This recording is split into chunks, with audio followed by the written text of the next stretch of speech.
আসসালামু আলাইকুম প্রিয় দর্শক, কেমন আছেন সবাই? আশা করছি সবাই ভালো আছেন।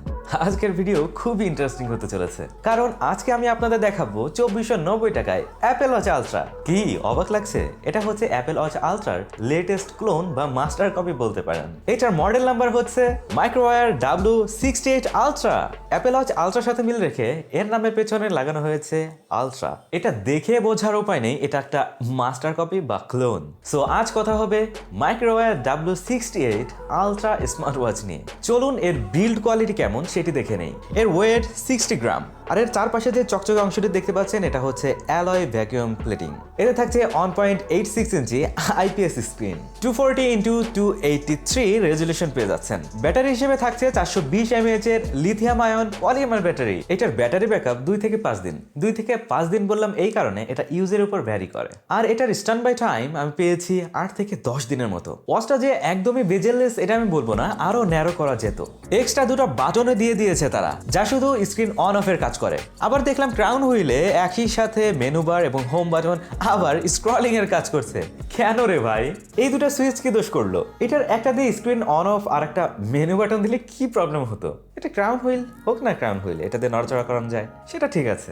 আপনারা কি বলেন? ওয়াচটির সাথে পেয়ে যাবেন ওয়্যারলেস চার্জার, আর এই ওয়াচটি ফুল চার্জ হতে সময় লাগে 2 ঘন্টা 30 মিনিটের মতো। এখন আমার কথা হচ্ছে অ্যাপেল ওয়াচকে কপি করা হয়েছে সেটা ঠিক আছে, কিন্তু এই চার্জারটাকে কেন কপি করতে হবে? এমনিতেই আমরা জানি যে নামি দামি যে কোম্পানিগুলো আছে তারাই ওয়্যারলেস চার্জিং সিস্টেম এতটা ফাস্ট এখনো করতে পারেনি, সেখানে এরা তো কপি করতেছে। সো এখানে নর্মাল যে চার্জারগুলো আছে, ম্যাগনেটিক চার্জার বলেন বা নর্মালি যে চার্জারগুলো পাওয়া যায় সেইগুলো দিয়ে দিলে আরো ভালো হতো, আরো ফাস্ট কিন্তু এটা চার্জ করা যেত। কি ঠিক না? এখন কথা হচ্ছে এটা অ্যাপেল ওয়াচ আলট্রার মতো হলেও এর পারফরমেন্স কেমন বা এটাতে কি কি ফিচার অ্যাড করা হয়েছে? প্রথম কথা হচ্ছে এটা দিয়ে কথা বলা যায়। বিল্ট ইন মাইক্রোফোন ও স্পিকার দেওয়া হয়েছে যা কাজ চালিয়ে নিতে পারবেন। তবে সাউন্ড কোয়ালিটি যে অনেক প্রিমিয়াম কোয়ালিটির এটা কিন্তু মাথায় রাখবেন না, একটু আশা ভরসা কম রাখেন। ফোনের সাথে ওয়াচটি কানেক্ট থাকা অবস্থায় আপনি যা কিছু চালান না কেন, সেটা অডিও হোক বা ভিডিও হোক, সেটা এই ওয়াচটিতে চলে ওঠে। এখন কথা হচ্ছে কখন কার কি চলে উঠবে তা ঠিক আছে। আর কলিং এর কথা বলতে গেলে প্রথমে এর দামের কথা আপনাকে মাথায় রাখতে হবে। যদি দামের কথা মাথায় রাখেন তাহলে এটা এভারেজ কোয়ালিটি বলতে পারেন।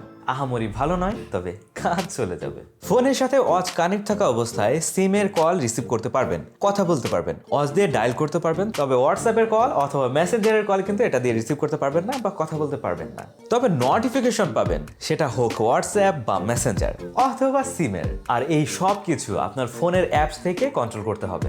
ফোনের সাথে কানেক্ট করতে একটি অ্যাপ ব্যবহার করতে হবে, সেটির নাম হচ্ছে এম অ্যাক্টিভ প্রো। এই নাম কিন্তু মনে রাখবেন। আমি নিজেই এম অ্যাক্টিভ নামে যে অ্যাপস আছে সেটা ইনস্টল করে ওয়াচ খুঁজে পাইনি। অবশ্য এই ভুল করার অন্যতম কারণ হচ্ছে একই লোগো যুক্ত দুইটা অ্যাপস তারা রেখেছে, একটা হচ্ছে এম অ্যাক্টিভ আর একটা হচ্ছে এম অ্যাক্টিভ প্রো। যাই হোক, বলে দিলাম আর কি। এটাতে কিন্তু প্রো যে অ্যাপটা আছে সেটা ব্যবহার করবেন। আর 10টা ওয়াচের মতো এটাতেও থাকছে step counter, sleep monitor, heart rate sensor, blood pressure monitor, blood oxygen monitor, ECG ইত্যাদি ইত্যাদি। যার অ্যাকুরেসি সম্পর্কে আমি বলবো দেওয়ার দরকার তাই দিয়ে রেখেছে। আপনার কি মনে হয় এটা দিয়ে ইসিজি মাপা যায়? তবে আমার কাছে ভালো লেগেছে মেয়েদের জন্য আলাদা করে একটা অপশন দেওয়া হয়েছে যেটা হচ্ছে ফিমেল হেলথ। এই অপশনটি আপনার অ্যাপ থেকেই চালু করতে হবে। এটা দিয়ে মূলত পিরিয়ডের সাইকেল মনিটর করা যাবে।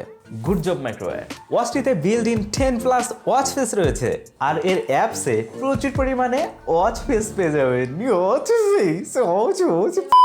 সাথে সাথে আপনি আপনার নিজের ছবি অথবা পছন্দসই ওয়ালপেপারও সেট করে নিতে পারবেন। আর যারা স্পোর্ট পারসন রয়েছেন তাদের জন্য থাকছে 12টির মতো স্পোর্ট মোড।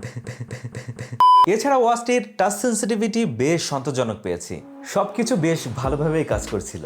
স্ক্রিনের উপর থেকে নিচের দিকে স্ক্রল করলেই বেশ কিছু শর্টকাট সেটিং অপশন থাকছে, যেখান থেকে আপনি চাইলে ডিসপ্লের ব্রাইটনেস কমাতে এবং বাড়াতে পারবেন, যা বেশ ব্রাইট। এখান থেকে স্ক্রিন লক করার অপশন থাকছে, ফোনের সাথে কানেক্ট করে কলিং সিস্টেম অন করার অপশনও থাকছে, সরাসরি সেটিংসে যাওয়ার অপশন তো থাকছেই। ডান থেকে বাইরে স্ক্রল করলে আপনি কতটুকু হেঁটেছেন, কতটুকু ক্যালোরি বার্ন হয়েছে, স্লিপ মনিটরিং যেমন আপনার ঘুম কেমন হয়েছে, গাঢ় নাকি হালকা, এসব ইনফরমেশন দেখতে পাবেন।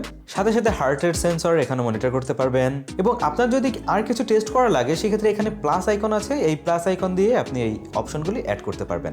একইভাবে আপনি যদি বাম থেকে ডানে সোয়াইপ করেন সেক্ষেত্রে এখানে আরও কিছু শর্টকাট মেনু দেখতে পাবেন, এবং এখান থেকেও আপনি আপনার স্লিপ মনিটর করতে পারবেন এবং হার্ট রেট সেন্স করতে পারবেন, ব্রাইটনেস কমানো বাড়ানো এই সব তো থাকছেই। আর নিচে থেকে উপরে সোয়াইপ করলে এখানে আপনার ফোনে যত প্রকার নোটিফিকেশন এসেছে সেই সবই দেখতে পাবেন। তবে ইন্টারেস্টিং ব্যাপার হচ্ছে এর কিছু ওয়ালপেপার আছে যেখানে বেশ কিছু লোগো বা ডিজাইন দেখতে পাবেন। এগুলা মূলত মূলত ফাংশন। বাহ, বেশ কাজে তো ব্যাপারটা।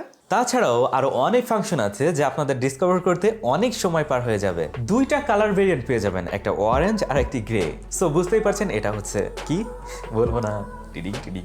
আমার মূলত ব্ল্যাকিশ কালার পছন্দ হওয়ায় গ্রে কালারটাই বেশি পছন্দ হয়েছে। এটাও কিন্তু খারাপ না, তবে এর বেল্ট কিন্তু চেঞ্জেবল, সো চাইলেই আসল অ্যাপেল ওয়াচের বেল্টও লাগিয়ে নিতে পারবেন। আচ্ছা, ভালো কথা, এই মাইক্রোওয়্যার অ্যাপেল ওয়াচের কপি যারা কিনতে যাচ্ছেন এবং ট্রাস্টেড অনলাইন শপও খুঁজছেন, তাদের জন্য আমি পারচেজ লিংক আমার ডিসক্রিপশনে দিয়ে দিচ্ছি, চেক করে নেবেন।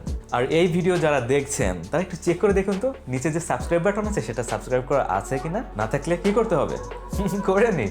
ভিডিও যদি ভালো লাগে লাইক কমেন্ট তো মাস্ট করে ফেলেন এখনই, এবং যাদের এইরকম সুন্দর অ্যাপেল ওয়াচ লাগবে, মানে অ্যাপেল ওয়াচের কপি লাগবে, তাদেরকে ভিডিওটি শেয়ার করে দিন। তো আজকের মতো এই পর্যন্তই, দেখা হয়ে যাবে অন্য কোনো ভিডিওতে ভিন্ন কোনো কন্টেন্ট নিয়ে। সেই পর্যন্ত ভালো থাকুন, সুস্থ থাকুন এবং দেখতে থাকুন টেক মামা, টেক মামা, টেক মামা।